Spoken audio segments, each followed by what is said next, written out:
29장 10절에서 28절 말씀입니다. 출애굽기 29장 10절에서 28절 말씀입니다.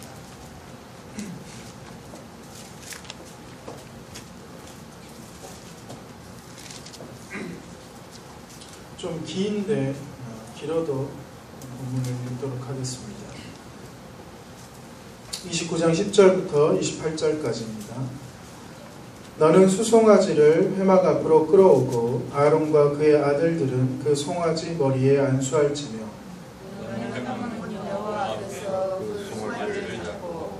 그 피를 내 손가락으로 제단 뿔들에 바르고 그 피 전부를 제단 밑에 쏟을지며 제단에 덮인 모든 기름과 간 위에 있는 그것들과 그 홍합과 그 위에 기름을 가져다가 제단 위에 불사고 그 수소의 고기와 가죽과 똥을 진 밖에서 불사르라. 이는 속죄제니라.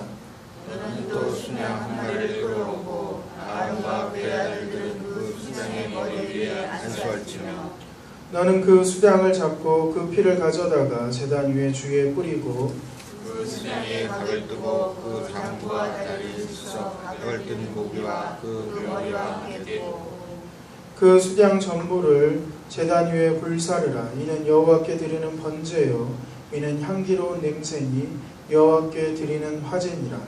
너는 다른 수양을 가져가고 아론과 그 아들들은 그 수양의 머리 위에 안수할지며 너는 그 수양을 잡고 그것의 피를 가져다가 아론의 오른쪽 깃뿌리와 그의 아들들의 오른쪽 깃뿌리에 바르고 그 오른손 엄지와 오른발 엄지에 바르고 그 피를 제단 주위에 뿌리고 제단 위에 피와 관유를 가져다가 아론과 그의 옷과 그의 아들들과 그의 아들들의 옷에 뿌리라. 그와 그의 옷과 그의 아들들과 그의 아들들의 옷이 거룩하리라.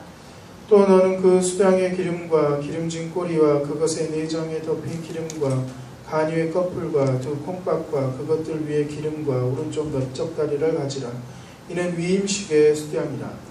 또 여호와 앞에 있는 무교병 광주 위에서 떡 한 개와 기름 바른 과자 한 개와 전병 한 개를 가져다가 그 전부를 아론의 손과 그의 아들들의 손에 주고 그것을 흔들어 여호와 앞에 요제를 삼을지며 너는 그것을 그들의 손에서 가져다가 제단 위에서 번제물을 더하여 봉사하라. 이는 여호와 앞에 향기로운 냄새니 또 여호와께 드리는 화제지라. 너는 아론의 위임식 수양의 가슴을 가져다가 여호와 앞에 흔들어 요제를 삼으라. 이것이 내 분깃이니라. 너는 그 흔든 요제를 곧 아론과 그의 아들들의 위임식 수양의 가슴과 넓적 다리를 거룩하게 하라. 함께 읽겠습니다.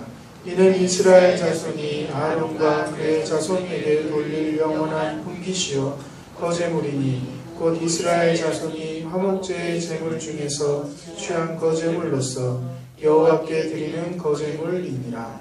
아멘. 굉장히 길죠. 오늘은 무슨 얘기를 하고 있냐면 제사장의 위임식에 관련된 이야기입니다. 오늘은 6월 첫째 주이지만 숫자는 되게 조촐하게 시작을 하는 느낌이 있습니다. 위임식에 대한 준비는 지난주에 1절에서 9절까지 살폈습니다. 그 중에서 특별히 위임식 할 때 수송아지 한 마리와 수양 2마리를 준비했었습니다. 오늘은 그 위임식의 내용을 살필 건데 이 수송아지와 수양 2마리를 사용합니다. 위임식은 3가지의 제사로 이루어지는데 10절에서 14절까지는 속죄제이고 15절에서 18절까지는 번제이며 그리고 나머지 19절에서 28절까지는 화목제입니다.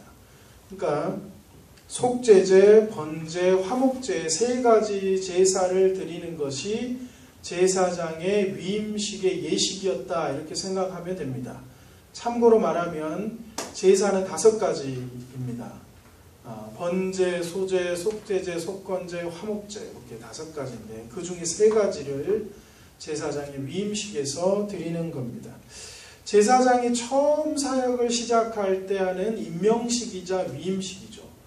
우리가 목사 안수를 처음 받을 때도 그렇고 무언가를 처음 시작할 때 뭘 하냐면 이러이러한 목사가 되십시오 뭐 이런 것들을 말하기도 하고 처음으로 축도도 하고 합니다. 그건 뭐냐면 위임식과 임명식을 통해서 앞으로 저 사람이 뭐에 대해서 임명을 받을 때 어떤 사역을 하고 어떤 삶을 살고 어떻게 살아갈 건지를 보여주기도 하고 다짐하는 시간이 위임식이고 임명식이기도 합니다.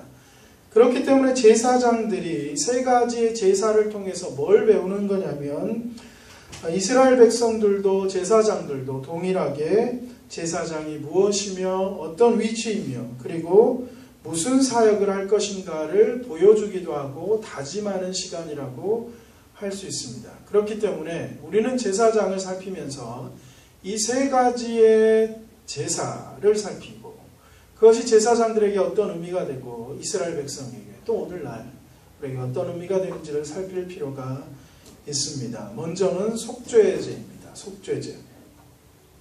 속죄제를 보면 어떻게 하냐면 수송아지를 회막문으로 데리고 옵니다. 회막문이라 해서 문 앞에 데려온 게 아니라 아마도 번제 드리는 곳 그 옆에 도살하는 곳까지 데려올 겁니다. 데려온 다음에 아론과 그의 아들들이 수송아지의 안수를 합니다. 안수를 하는 것이 신약에 와서는 이게 축복의 개념으로 바뀌었지만 구약에서는 안수는 이렇게 손을 얹는다기보다 몸을 이렇게 구부려서 기울여서 하는 거고 이 상태는 죄를 이렇게 전가시키는 겁니다. 내 죄를 이 수송아지한테 전달시키는 것이 안수입니다. 그렇게 안수를 한 다음에 그 수송아지를 직접 잡습니다. 직접 잡고 죽인다는 얘기죠. 죽이고 난 다음에 그 피를 제단이 큰 석쇠처럼 생겼는데 사면에 뿔에 바르고 그 다음에 그 아래에다가 피를 다 쏟아 붓습니다. 그리고 나서 내장 부위를 제단에서 불사르고 나머지 가죽이랑 고기랑 똥은 진 밖으로 가서 거기서 불사릅니다. 이것이 속죄제의 모습입니다. 이 모습 그대로 예수님께서 십자가에 달리셔서 예수님의 십자가가 성 내에 있지 않고 성 밖으로 나온 이유도 이 의미 때문에 그렇습니다.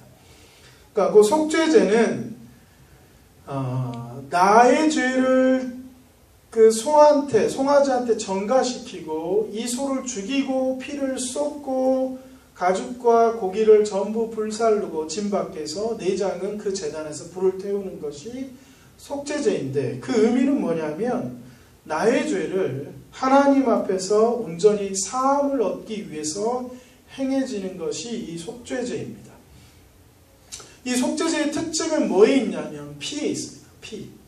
성경에서는 죄의 삭은 사망이고 죄는 피 흘림이 없이는 사하여지지 않는다고 분명히 말하고 있기 때문에 이 속죄제의 중심은 피입니다. 곧 제사장이 속죄를 얻기 위해서 죄를 사함을 얻기 위해서 꼭 해야 되는 것은 피 흘림이 필요하고 그 피 흘림을 스스로 할 수 없기 때문에 하면 끝이기 때문에 제물에다가 죄를 전가시키고 전가된 제물이 피를 흘려 죽음으로 죄사함을 얻는 것. 이것이 속죄제가 가지고 있는 특징입니다. 제사장은 자신을 대신하여 죽는 수송아지. 이스라엘 백성은 제사장을 대신하여 죽는 수송아지를 보면서 세 가지를 기억하게 됩니다. 굳이 세 가지만 기억해라 이건 아닌데 크게 세 가지를 기억하게 돼요. 첫 번째는 자신이 죄인이라는 것. 자신이 죄인이라는 것. 내가 아무리 제사장으로 세워져서 평상시에 품행이 단정하고 나쁜 짓 안 하고 잘 살고 있을지라도 그 수송아지의 죄를 전가하고 하나님 앞에 속죄제를 드릴 때 제사장은 스스로 뭘 하는 거냐면 내가 죄인이라는 사실을 깨닫는 겁니다. 내가 아무리 어떤 모습에 있을지라도 내 모습은 하나님 앞에 거룩한 하나님 앞에 설 수 없는 죄인이라는 사실을 인지하는 겁니다. 내가 이러이러했으니 내가 이러이러한 모습으로 살았으니 내가 이제 하나님 앞에 떳떳하게 설 수 있지 않겠습니까? 라고 말할 수 없는 나는 언제나 죄인으로 하나님의 거룩한 앞에 서야 되는 그래서 죄인이기 때문에 설 수 없어서 의지하며 피 흘림을 의지하며 가야 하는 죄인이라는 사실을 인지하는 겁니다. 제사장도 이스라엘 백성들도 제사장을 바라보며 나는 죄인이구나. 죄 앞에 무너지는 존재이구나 라는 것을 깨닫습니다. 두 번째는 하나님 앞에 서기 위해서 가장 먼저 해야 하는 것은 죄 씻음의 정결이구나 하는 것입니다. 죄를 씻는 유일한 길은 피 흘림밖에 없습니다. 죄를 씻는 유일한 길은 피 흘림밖에 없습니다. 죄의 값은 사망이기 때문에 제사장은 하나님 앞에 서기 위해서, 죄인 된 그가 서기 위해서는 유일하게 죄의 값을 치르는 피 흘림이 없이는 하나님 앞에 설 수 없다는 것을 그들은 인지하고 보게 됩니다. 얼마나 적나라하게 보겠습니까? 자기가 잡고 죽이고 피를 흘리고 쏟고 생명이 죽음으로 바뀌는 것을 그들은 봅니다. 그리고 제사장들은 세 번째로 뭘 생각하냐면, 내가 이렇게 속죄를 하며 이 자리에 서 있는 것은 이스라엘 백성들을 죄 씻음으로 인도하기 위하여 이곳에 서 있구나를 배우는 겁니다. 곧 제사장이 피 흘림으로 죄 씻음을 받는 가장 큰 이유는 그가 그 자리에 서서 이스라엘 백성들을 죄를 씻는 자리에 서 있다라는 것을 생각하는 것이 속죄제입니다.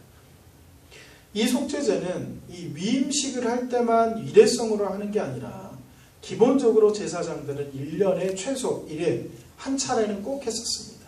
대속죄일날 꼭 했었습니다.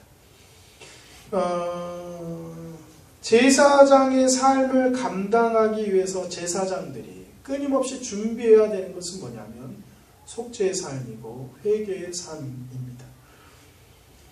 제사장들이 이스라엘 백성의 리더로서, 영적인 리더로서 가장 중요한 것은 하나님 앞에 정결하고 회개하는 삶을 살고, 그렇게 설 때만이 그렇게 하나님 앞에 설 수 있을 뿐만 아니라 이스라엘 백성들을 하나님 앞으로 정결한 삶으로, 속죄하는 삶으로 이끌 수 있는 자격을 갖추게 되는 겁니다. 곧 제사장들이 정결하게 살아야, 죄에 대해서 정결함을 계속 가지고 살고 씨름할 때야 비로소 뭘 할 수 있냐면 이스라엘 백성들에게 죄 씻음에 대해서, 정결한 삶에 대해서 가르치고 설명할 수 있고 그들을 그 자리로 이끌 수 있다는 겁니다. 제사장은 속죄제를 가장 먼저 드렸습니다. 리더라는 건 그런 것입니다. 리더는 스스로 행하지 않는다면 말할 수 없고, 스스로 본을 보이지 않는다면 아무도 변화시킬 수가 없습니다. 제가 경험한 바로, 또 제가 배운 바로, 사람은 말로는 절대 안 바뀝니다.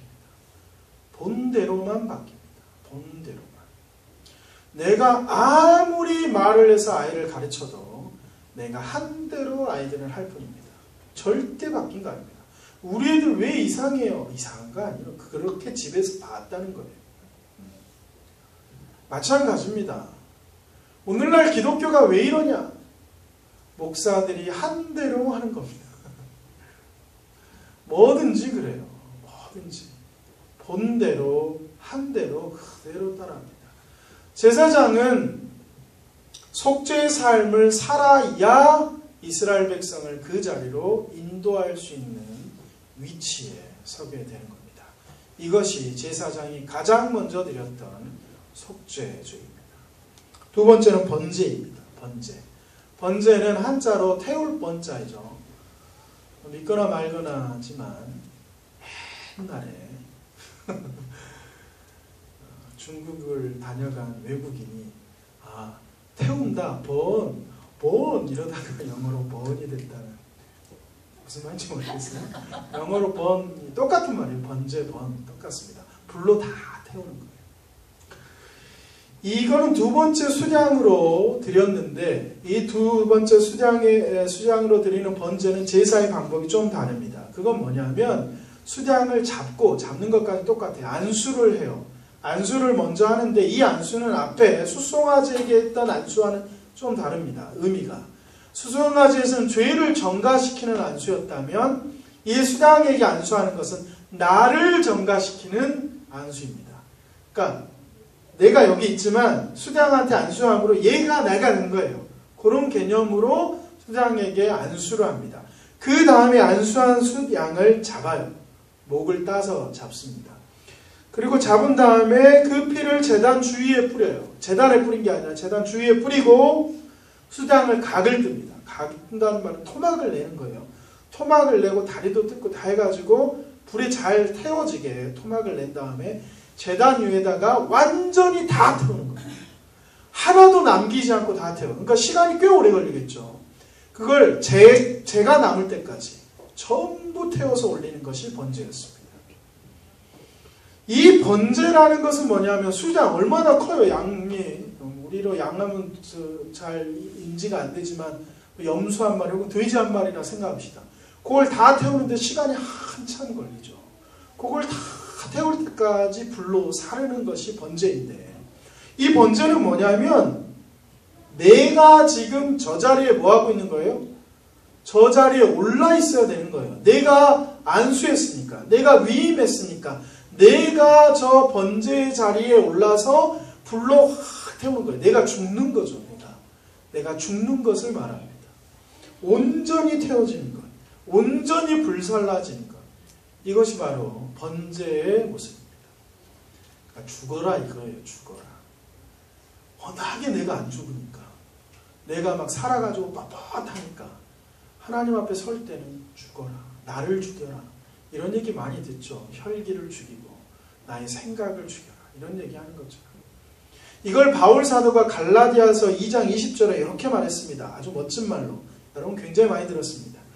내가 그리스도와 함께 십자가에 못 박혔나니 그런즉 이제 내가 사는 것이 아니요 오직 내 안에 그리스도께서 사시는 것이라.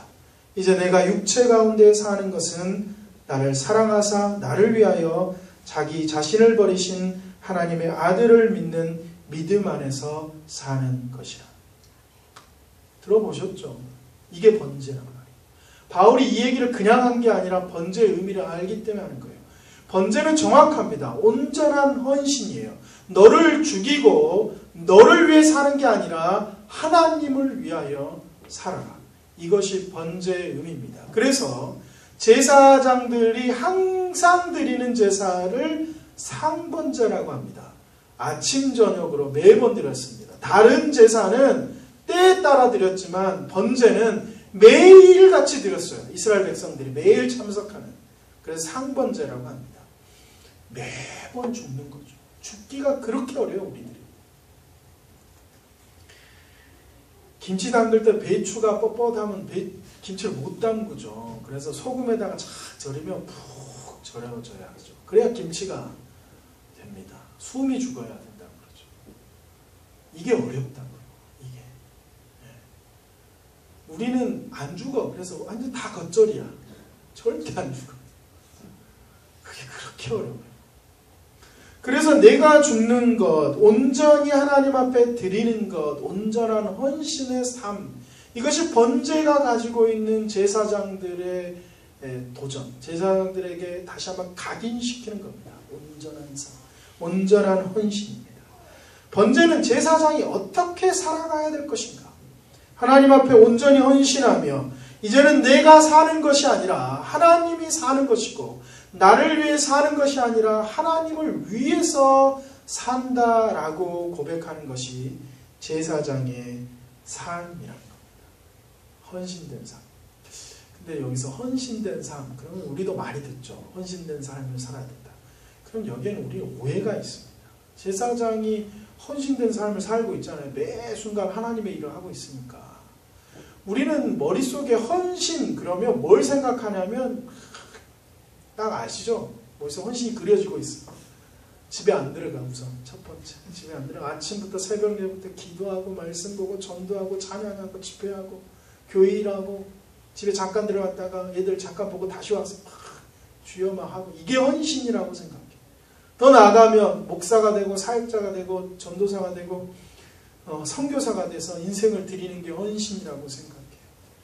열심을 하는 게 헌신이라고 생각해요. 그게 아니에요. 그게 번제에서 말하는 헌신은 내가 죽는 거예요. 내가 죽고 하나님이 사는 거예요. 그건 뭐냐면 우선순위의 문제이고 중심의 문제란 말이에요. 가치의 문제란 말이에요. 그건 뭐냐면 뭐가 우선이 되는 거냐면 하나님이 우선이 되는 거예요. 자신의 부와 명예와 권력과 성공이 먼저가 아니라 하나님이 먼저인 거예요. 하나님이 먼저. 하나님을 알고 하나님의 일을 하고 하나님이 기뻐하시는 것을 행하는 것, 그리고 하나님 앞에서 인정받는 것이 가장 중심이라고 하는 것. 그게 제사장의 살아가는 모습이란 말이에요. 세상이 뭐라고 해도, 거기서 별로 좋지 않다고 말해도, 너 이래가지고 살겠냐 말해도, 그 길이 힘들고 어려워도 아무도 알아주지 않아도 하나님이 그것을 나한테 명했기 때문에, 하나님이 그걸 기뻐하기 때문에 그것이 나에게 기쁨이 되고 즐거움이 되는 것, 그게 헌신이라고요. 집 떠나가지고 막 시간을 막 여기 쏟는 게 헌신이 아니라 중심이 헌신이라. 제사장들은 매번 주님의 일을 해요. 제사를 드리는 일을 해요. 그 일을 하는 게 헌신이 아니라 그 중심이 내 이름을 드러내고 내가 무언가를 하고 돈을 벌고 제사하면서 부를 축적하고 이름을 드높이고 중요한 사람이 되는 게 아니라 하나님이 기뻐하기 때문에 그 일을 하는 것, 그것이 제사장의 헌신된 삶, 온전히 하나님 앞에 드려진 삶의 모습입니다. 세 번째는 화목제죠. 19절부터 28절까지 화목제가 나와 있는데 여기서는 딱히 화목제다 이런 말은 나와 있지 않습니다. 하지만 이 제사의 절차가 화목제의 절차랑 거의 똑같습니다. 그리고 28절에 이것을 화목제라는 말이 언급됩니다. 그래서 이것을 화목제라고 말할 수 있습니다. 근데 이 화목제라는 것은 다른 제사보다 훨씬 더 재밌고 즐거운 제사입니다.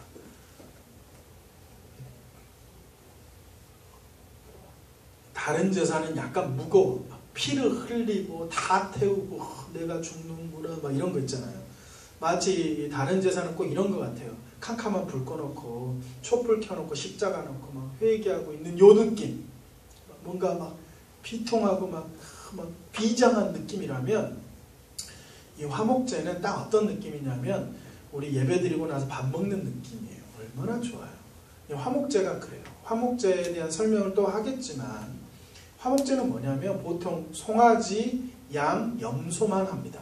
작은 비둘기나 이런 건 안 해요. 그 등치가 큰 것들을 잡고 대부분을 태우지 않습니다. 대부분을 태우지 않고 여기 보면 속에 있는 이렇게 기름진 것들, 우리로 하면 특수 부위와 뒷다리 한쪽은 제사장들한테 주고 나머지 가슴 부위도 또 제사장이 가지면 나머지는 그 큰 부위를 하룻밤 사이에 다 먹어야 돼요. 그러니까 사람들을 많이 불러야죠. 하룻밤 지나고 남긴 거는 먹으면 안 돼. 그러면 이 제사가 무효가 됩니다. 그래서 하룻밤 새에 먹으니까 사람들 많이 불러서 먹어요. 계속 먹어. 그러니까 화목해지죠. 사람들이 먹는 것 앞에서는 얼마나 기분이 좋고 얼굴이 좋아지는지 몰라요. 사람들이 좀 짜증을 내면 데리고 가서 밥을 사주면 짜증이 한 80%는 줄어든답니다. 그게 뭐 실제로 통계적으로 나옵니다. 특히 여자들. 그래서 여자의 감정은 위장에 있다. 이런 얘기가 감정 위장설이라는 말이 있습니다.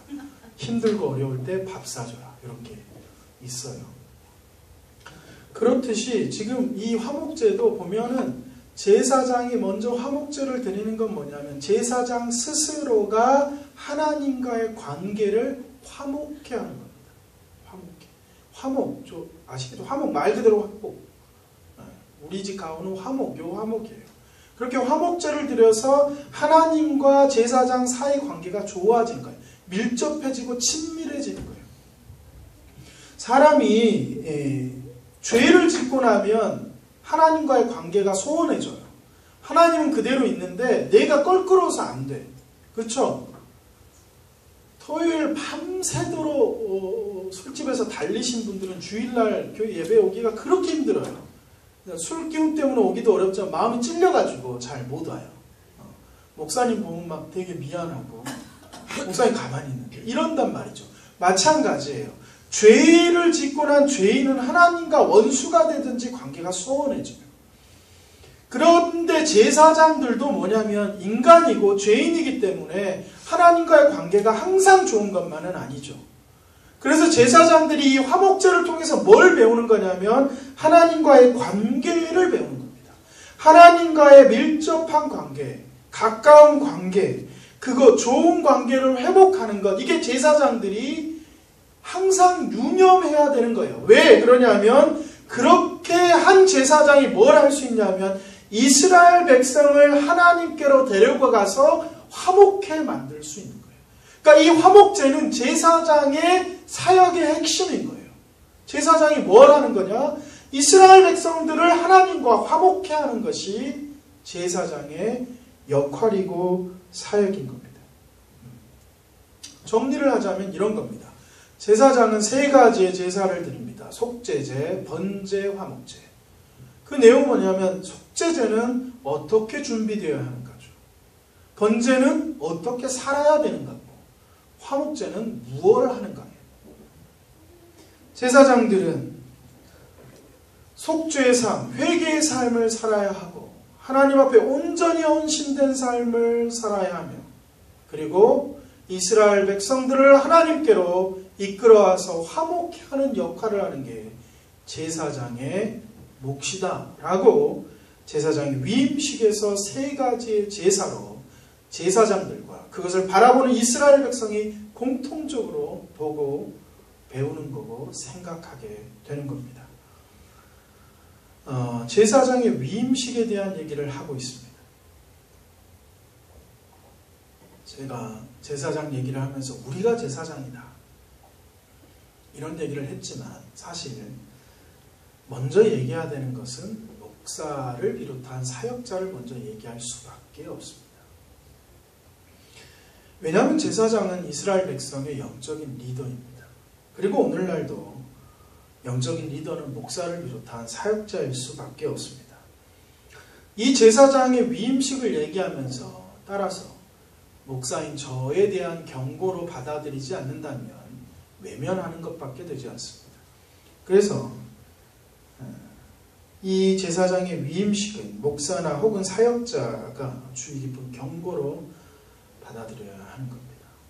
사실 이 말씀을 준비하고 일주일간 계속 생각하면서도 이것이 내리에 떠나지 않고 저한테는 굉장히 안타까움으로 다가왔습니다.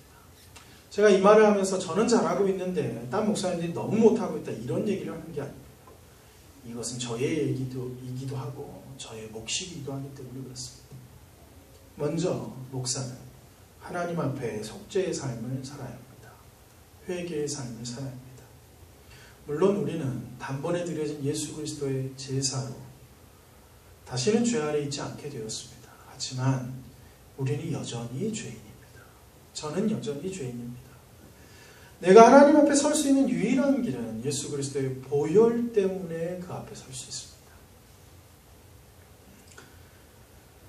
그것을 잊으면 안 됩니다. 나는 죄인이다 라는 걸 잊을 수가 없습니다.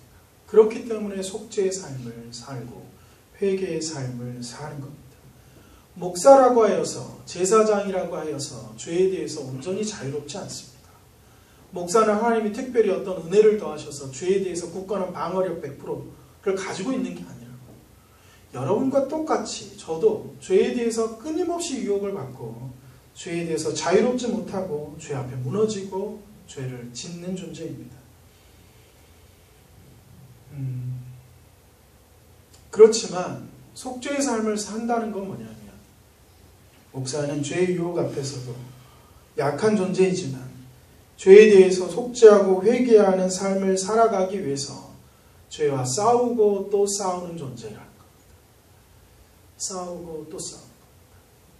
세상이 다 죄의 흐름에 빠져들어갈 때조차도 목사는 피 흘리기까지 죄와 싸우는 존재가 목사는 말이죠. 그렇다고 해서 목사가 싸운다고 해서 이긴다는 얘기가 아니에요. 지고 또 질 수 있으나 또 싸우고 또 싸우는 게 목사다. 네. 그래야 뭘 가르칠 수 있냐면 성도들에게 죄와 싸우라고 가르칠 수 있습니다. 왜 우리나라 기독교가 죄에 민감하지 않게 되었냐? 요즘 죄에 이런 얘기 잘 안 하잖아요. 위로, 삶 이런 거 얘기하죠. 목사가 싸우는데 지쳤기 때문에 그래요. 죄와 싸우는데 지쳤기 때문에 그래요. 부끄러운 얘기입니다. 이긴다는 보장이 아니에요. 그러나 끊임없이 싸워야 될 몫입니다. 싸웠는데 지고 넘어지면 용서할 수 있겠죠. 그러나 안 싸우는 존재는 죄를 짓지 않는다고 해도 용서하기가 어려운 겁니다. 그 자리에서. 저도 이 점에 대해서는 너무 부끄럽죠. 너무 부끄럽지만 말 그대로 피 흘리기까지 싸워야 하는 것이 목사들의 몫입니다. 그래야 성도를 가르칠 수 있고, 그래야 성도들을 속죄의 삶으로, 회개의 삶으로 이끌 수가 있습니다. 속죄제를 드려야만 제사장들이 이스라엘 백성들을 속죄제로 집도하고 이끌 수 있기 때문에 그렇습니다. 본대로 본대로 목사들이 한 대로 성도들이 하는 겁니다. 두 번째는 하나님 앞에 목사는 온전히 헌신되어야 합니다. 아까도 말했지만 오해하지 마시길 바랍니다. 목사가 온전히 헌신된다 해서 열심히 일하고 집에도 안 들어가고 새벽기도 나와가지고 새벽부터 일해서 밤늦게까지 가서 애 얼굴을 까먹었다 막 그러면서 자랑처럼 얘기하는 그게 헌신이 아니란 말이에요. 그 헌신을 말하는 게 아닙니다. 모든 것 버리고 하나님만을 위해서 산다 이 말이 아니라 아까도 말했지만 온전히 헌신된다는 것은 하나님이 중심된다는 겁니다. 바울이 말한 것처럼 내가 죽은 것이고 그리스도가 내 안에 산다는 겁니다. 내가 사는 것이 아니라 모든 중심에 그리스도와 하나님이 있다는 것이 목사의 헌신된 삶입니다. 그 말은 뭐냐면 목사는 여전히 하나님의 일을 하잖아요. 밖에 일을 하는 게 아니고 말씀 보고 기도하는 거 하고 그거 인도하고 하는 게 일이죠. 그 일을 안 하냐의 문제가 아니라 이런 얘기인 겁니다. 목사는 자신의 이름을 내세우기 위해서 사는 게 아니라 당연한 얘기인 것 같지만 제 이름을 내세우기 위해서 목사가 된 게 아니고 돈을 벌기 위해서 목사가 된 것도 아니고 성공하기 위해서 목사가 된 것도 아닙니다. 내가 하는 일이 세상에서 사람들에게 인정받지 못해도 하나님 앞에서 인정받는 것을 더 기뻐하는 것이 헌신된 삶입니다. 세상의 판단과 평가보다 하나님이 기뻐하심을 더 중요하다고 여기는 것이 목사의 삶입니다. 온전한 헌신이라는 것은 하나님의 중심된 삶, 우선순위의 문제, 내 가치 판단의 기준의 문제입니다. 목사는 세상의 부를 가지고 해서 목사가 된 게 아니라 당연한 얘기인 것 같지만 안 당연한 게 지금이라고요. 돈 때문에 얘기 나는 목사가 많습니다. 많죠? 여러분도 들으셨죠?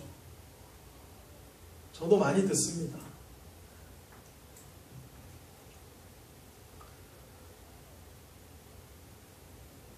담임 목사 되면 너무 돈을 챙겨요.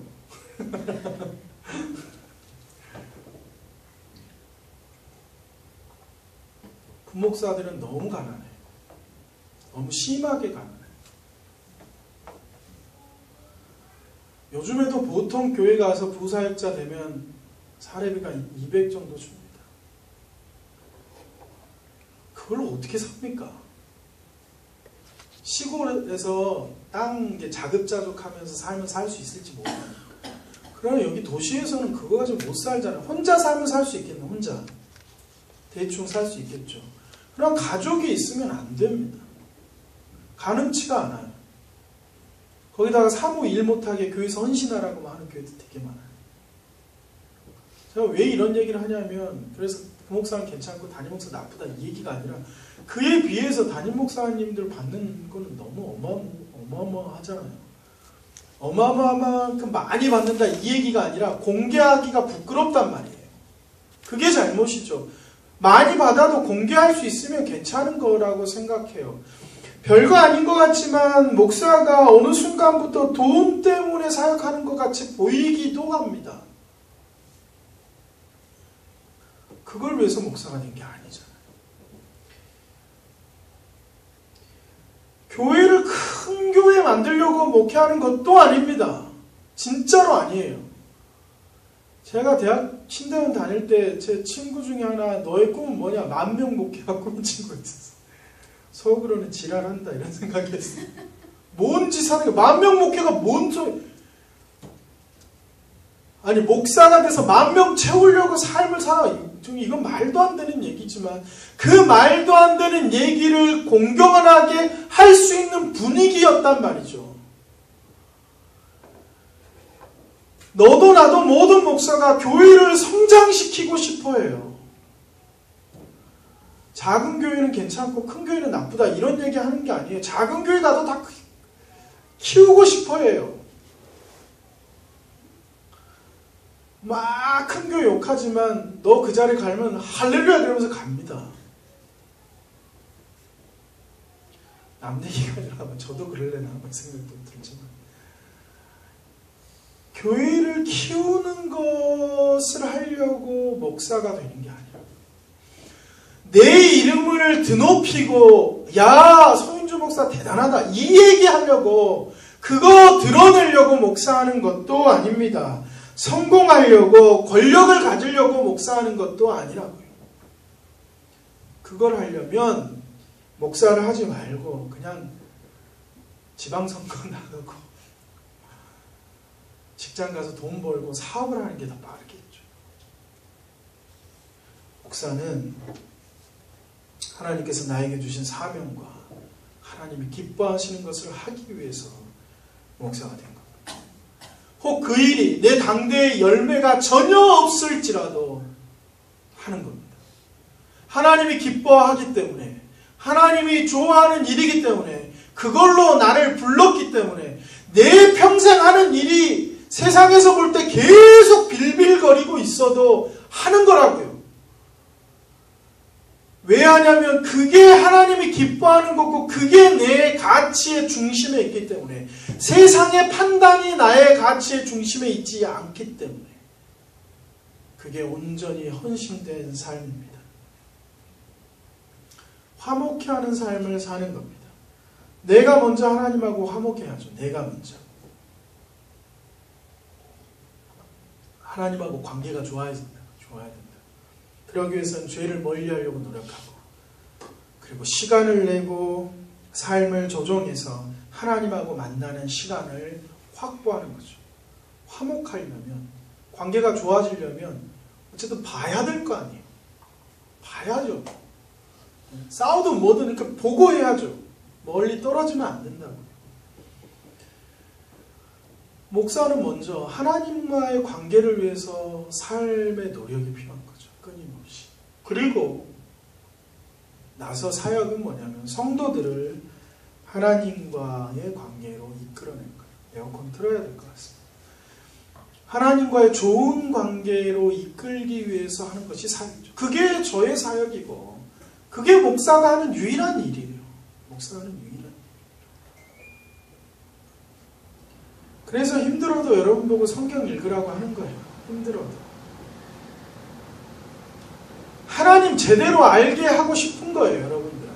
여러분들이 목사를 의지하고 나를 쳐다보는 게 아니라 하나님 직접 만났으면 좋겠고 성경 혼자서 봐도 하나님 만나고 그냥 성경 혼자 갖고 있어도 하나님 만나는 누림이 있기를 바라는 거예요.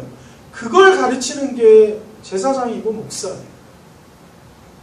성경 읽는 거 고생스러운 거 잘합니다. 왜 모르겠어요. 그럼 성경 읽으라고 말하지만 그게 얼마나 힘든 건지 제가 잘 알아요. 해봤으니까 느낌 알잖아요.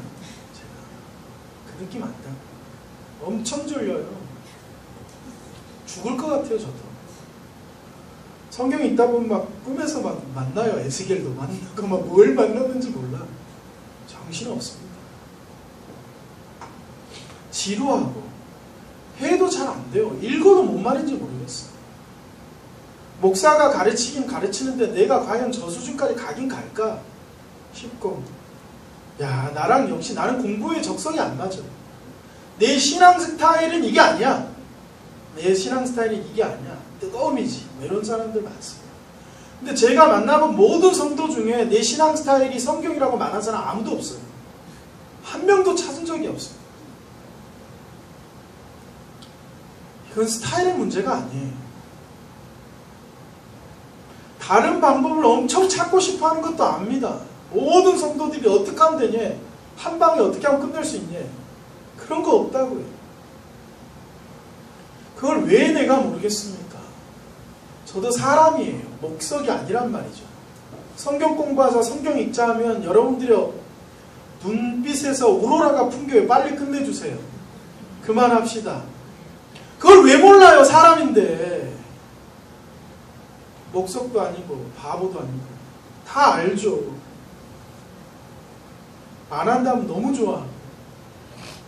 스스로 무안할 정도로 제가 너무 좋아. 그래도 해야 돼요. 이게 하나님과 화목해하는 길이기 때문에 하는 거예요. 이게 아니면 다른 방법이 없으니까 하는 거예요. 하나님을 아는 가장 정확한 길이고 유일한 길이에요. 해야죠. 그게 저의 사역인데.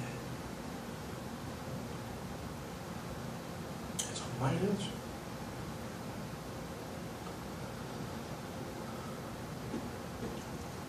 저는 요즘에 굉장히 안타까움으로 바라봅니다. 저는요, 주중에 제 외모가 결코 목사 같지가 않습니다. 물론 주일날도 그렇게 목사 같진 않아요. 그렇지만 저는 많은 성도들을 만납니다. 우리 교회 성도들을 만난다는 게 아니라 길거리의 교인들을 만나죠. 교인인 게 티도 나고. 근데 하나같이 좋은 사람들이 없어요. 그게 저의 딜레마입니다.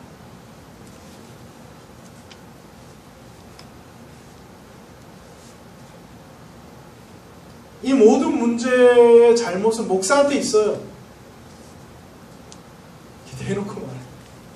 영상도 찍는데 대놓고 말하는 거. 목사한테 있어요. 목사가 잘못 가르쳤어요.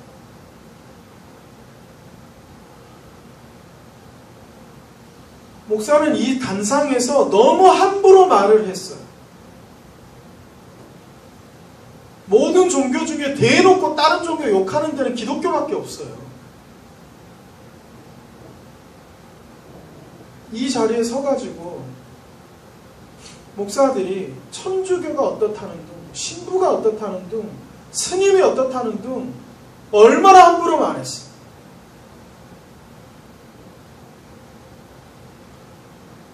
잘 알지도 못하면서. 제가 그 종교가 너무 좋다 이 얘기를 하는 게 아니라 그들의 믿음의 체계가 있고 그들의 결단이 있는 거예요. 근데 우리는 막 너무 함부로 말해요. 근데 저는 스님들이 목사 막 폄하하면서 말한 거 들어본 적이 없어요. 절 앞에 가서 기독교인들은 뭐 이게 우상의 소굴이라면서 막 기도하고 손 들고 막 손가락질하고 스님들이 몽둥이 들고 쫓아오고 막 이러지 않아요. 조용히 다 흘려서 보내요. 여러분 누가 교회 앞에서 막 소금 뿌리고 막 그러고 있으면 제가 그러지 마십시오 이러겠습니까? 성질을 내고 난리를 치죠. 우리의 수준이라고. 우리의 수준.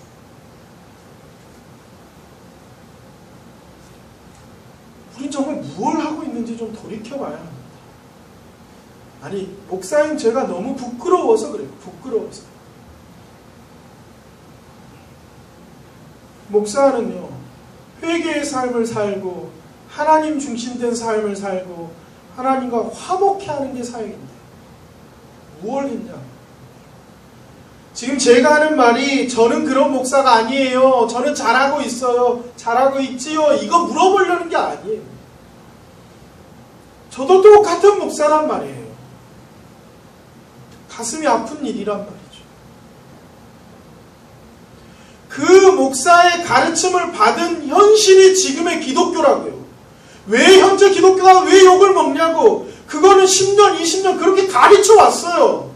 헌신이 교회에 오는 거라고. 성경에서 그런 말이 없는데 너무 속상한 일이에요. 결론이에요. 결론. 지금의 기독교의 모습이 우리가 10년, 20년 가르쳐온 결론이라고요. 동네에서 쌈 잘하는 사람은 다 기독교인이에요. 워낙 들은 게 많아서 싸움도 잘하죠. 기도 많이 해서 목소리도 좋죠. 교회에서 싸움 해봐가지고 이미 스파링 끝내서 밖에 가서 잘하죠. 엄청 세요. 무서워 막. 본대로 한 거예요. 목사님들이 매번 싸우고 듣지도 않고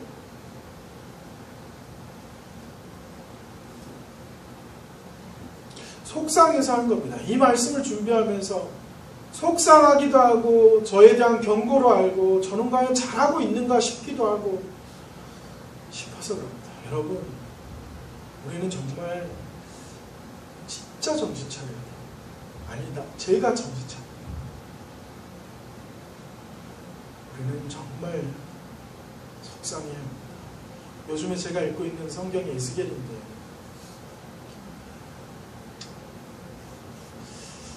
에스겔 보면서 마음이 많이 상하고 그렇습니다. 에스겔을 통해서 하나님 하는 말이 돼요. 내가 그 예언자를 내가 보낸 것이 아니다. 그들이 나의 이름으로 거짓 예언을 합니다.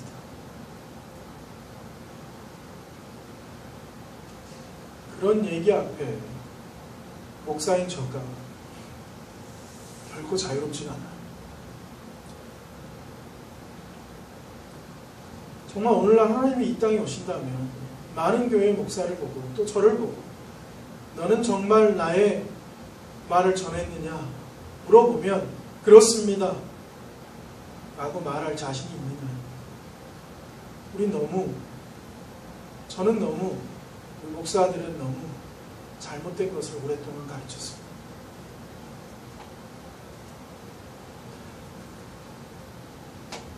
그래서 그 몫을 지금의 목사들은 다 받고 있습니다. 이제는 어딜 가서 목사라고 말하는 게 굉장히 부끄러운 시대가 됐어요. 많이 부끄러워요.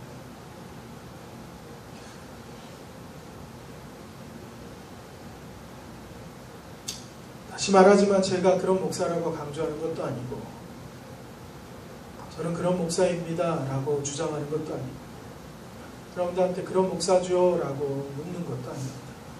사실 제가 이것을 이렇게 말하는 건 제가 그런 목사가 되게 해달라고 기도의 부탁을 여러분들한테 하는 겁니다. 저를 어떻게 믿겠습니까?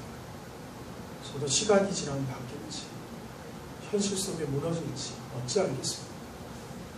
정말 여러분들은 저를 위해서 기도해 주시기 바랍니다.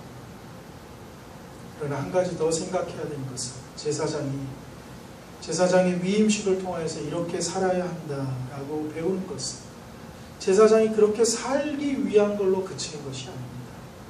그렇게 산 제사장이 무엇을 하기 위함이냐면 이스라엘 백성들을 회개의 삶을 살고 온전한 헌신의 삶을 살고 하나님과 화목한 삶을 살게 하기 위해서 제사장에게 먼저 그 삶을 요구합니다. 목사가 그렇게 살아야 하는 이유는 목사만 그렇게 살려고 목적한 바가 아닙니다. 만약에 그런 목적이라면 목사가 이 자리에 있지 않고 그렇게 살려면 수도원을 올라가거나 저 산속에서만 살아도 되죠. 그러나 목사가 여전히 그런 삶을 요구받으면서 이 현장 가운데 계속 있는 것은 성도들이 회개의 삶을 살고 온전한 헌신된 삶을 살며 화목해 하는 자로 서게 하기 위해서 목사가 먼저 그런 삶을 요구받고 있는 것입니다. 따라서 제사장의 위임식은 먼저 목사의 이야기도 하지만 그걸 넘어서서 우리들의 이야기라는 것을 명심하셔야 합니다. 기도하겠습니다.